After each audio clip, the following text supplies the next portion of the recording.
Och jag vill börja med att lämna över ordet till Sveriges minister för civilt försvar, Carl-Oskar Bolin. Välkommen. Det kan bli krig i Sverige. Jag vill inte i första hand vädja till din rädsla, men däremot till din lägesuppfattning. Jag försöker öppna en dörr som för många svenskar kanske har varit stängd i ett helt liv. Vem är du om kriget kommer? Vi bryter sändningen här för ett viktigt meddelande till allmänheten.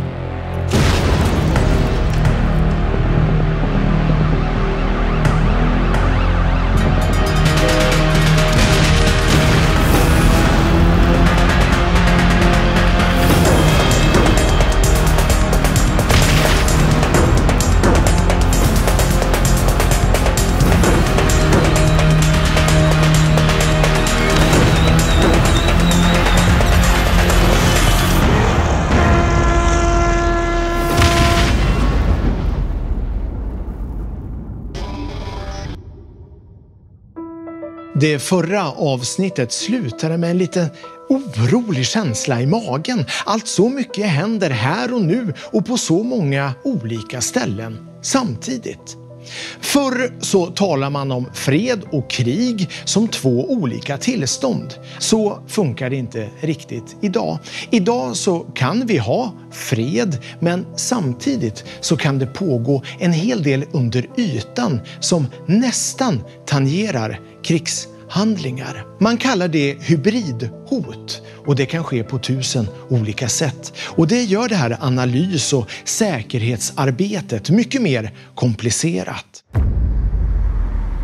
Vi är på väg till Försvarsmaktens högkvarter nästan mitt i Stockholm. Och där så ska vi träffa en person som kanske är den som vet mest i hela landet om vilka yttre hot som finns mot oss.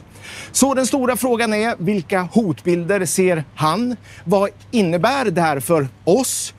Och framförallt, sker det här och nu?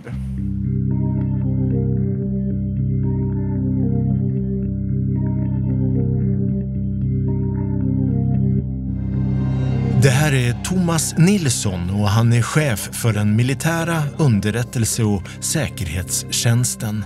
De har som uppgift att analysera militära hot mot landet. MUST är det hemligaste vi har.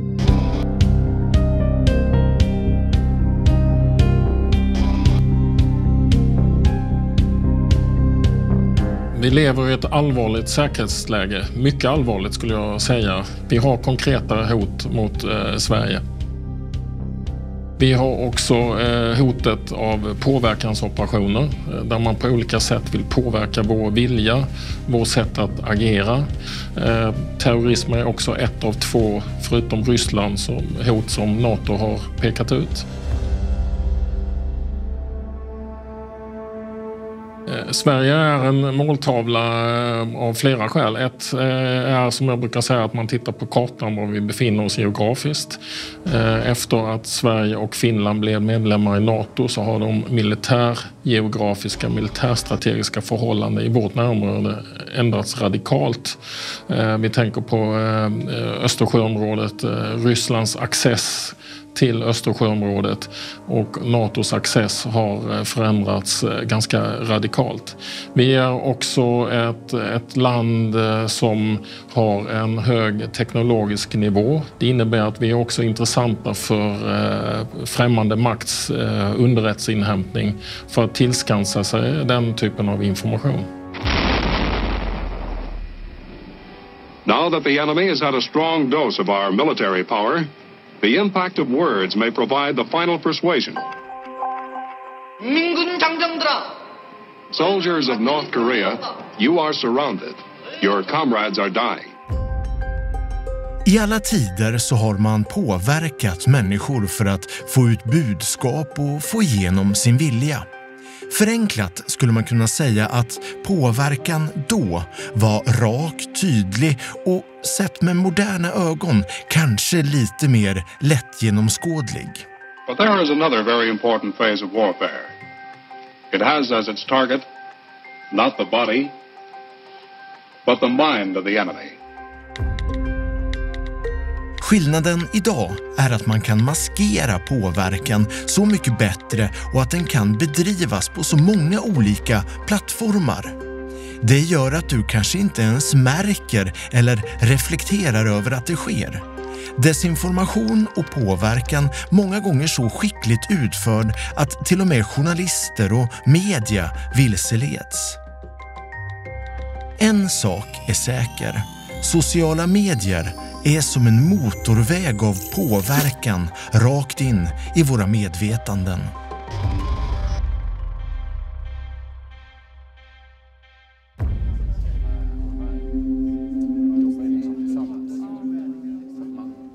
Vi ska vara medvetna om den här baksidan och då tror jag att kunskap om vissa fenomen, vi brukar också tillsammans med andra som pratar om detta understryka vikten av att man är källkritisk. Man funderar på var kommer den här informationen ifrån, varför kommer den just nu och man tänker efter hur man använder och kanske förmedlar vidare informationen. Vi kanske också lever i ett samhälle där många förväntas ha åsikt om mycket. Jag tror det är några exempel på varför det är lätt att dras med i det här. Men också att man översköljs av väldigt, väldigt mycket information via exempelvis sociala plattformar. Som om påverkan genom cyberdomänen inte skulle vara allvarlig och komplicerad nog så har det moderna kriget fler domäner där en motståndare vill och kommer att verka för att försöka krossa oss.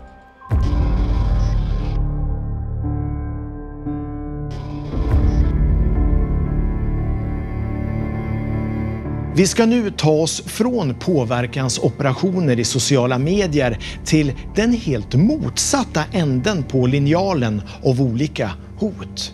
Utanför Kiruna så ligger rymdbasen Esrange och de är i framkant när det kommer till forskning om rymden.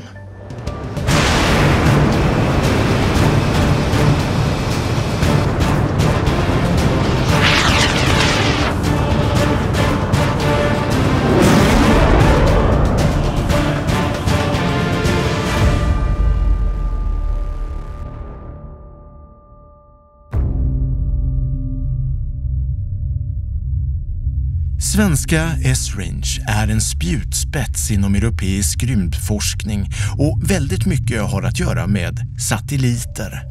Härifrån vill Försvarsmakten skicka upp egna satelliter för att stärka Sveriges rymdförsvar. Jag heter Ella Karlsson och jag är flygvapnets rymdchef. Så det är 100 kilometer till rymden och det är ungefär avståndet mellan Uppsala och Gävle, så det är inte så långt bort egentligen. Just nu är det lite vilda västern där uppe. Ja, men det finns ju en rad olika aktörer. Det är civila aktörer som erbjuder kommersiella tjänster. Och så har du såklart den militära verksamheten och det skickas ju upp en enorm mängd med satelliter. Så USA ligger absolut på framkant. Men sen har vi också Kina som har väldigt många förmågor och skickar upp många satelliter. Rymden. Ja, det kan ju låta både avlägset och abstrakt, men det är långt ifrån sant.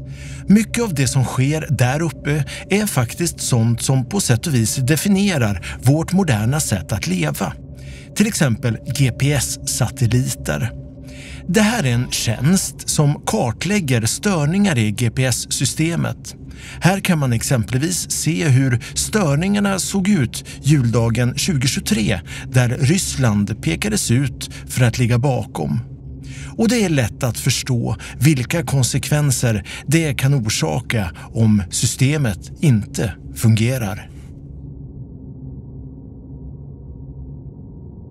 Men GPS-signaler kan ju påverka våra möjligheter att kunna navigera. Från marken till sjöss, i luften. Man kan få missvisande signaler eller så inga signaler alls.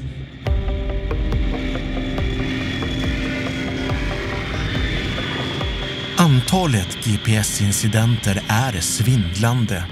Sedan julen 2023 har tiotusentals störningar mot flygtrafiken rapporterats över Östersjöområdet. Och det mesta pekar på att det är Ryssland som ligger bakom. En slags icke-väpnad aggression. Jag kan bekräfta att vi har sett GPS-störningar. Vi har också tagit del av den rapportering som civil luftfart och andra aktörer som använder sig av GPS-system har rapporterat in.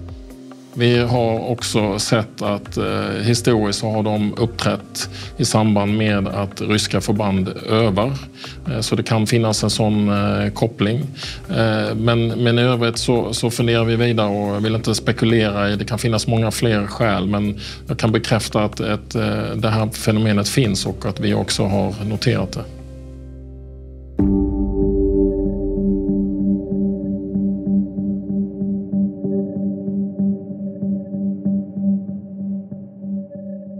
Hela vårt samhälle idag är ju så oerhört beroende av rymdtjänster på ett sätt som vi faktiskt inte ens tänker på.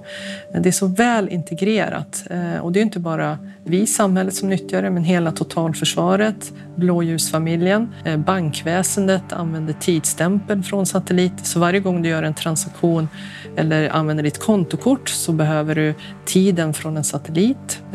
Vi nyttjar det för energistyrning, för kommunikation. Och alla har idag till exempel en GPS-processor i sin mobiltelefon.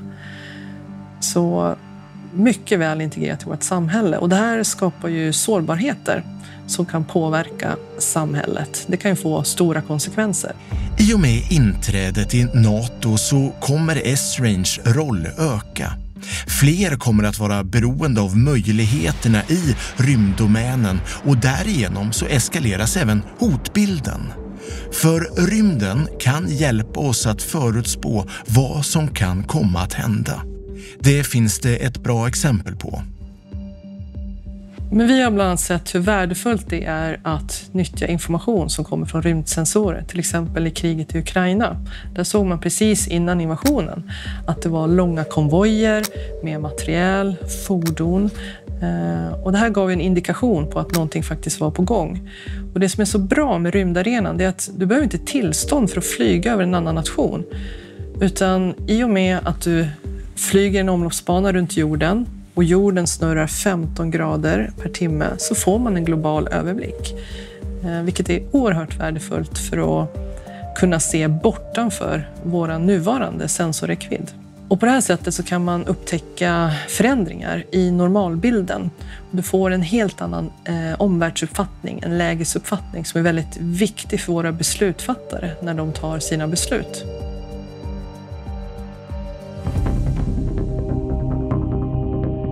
Men det som är ett värdefullt verktyg för oss är också ett verktyg för en motståndare.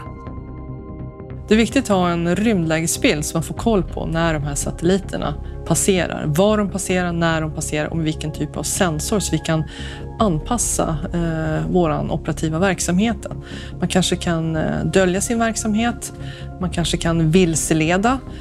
Så det finns olika sätt att göra saker på. Vi kanske inte ska lämna kaj med korvetten Visby när en satellit passerar. Vi kanske inte ska hämta ut våra robotar från förrådet utan anpassa verksamheten.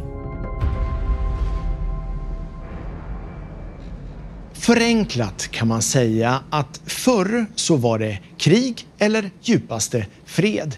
Blev det strider så utspelade sig de på marken, i luften eller på havet. Ja, enkelt på något sätt. Men idag så ser allting alltså annorlunda ut. Nu kan allt hända i alla domäner och linjen mellan fred och krig, den är inte lika tydlig. Och de här konfliktarenorna, de sträcker sig alltså ända från vardagliga sociala medier ända ut i rymden. Och som om det inte vore komplicerat nog så ser även ett modernt krig ut i mångt och mycket som det gjorde under första världskriget. Mindfuck, eller hur?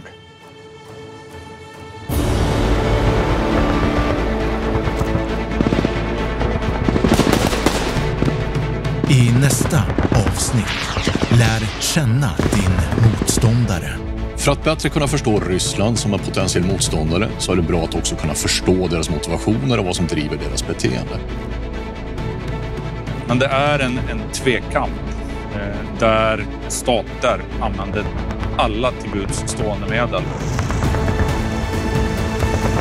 Drar man ut horisonten så ser man kanske inte så många tendenser på att de ryska ambitionerna, de ryska stormaktsambitionerna kommer att avta.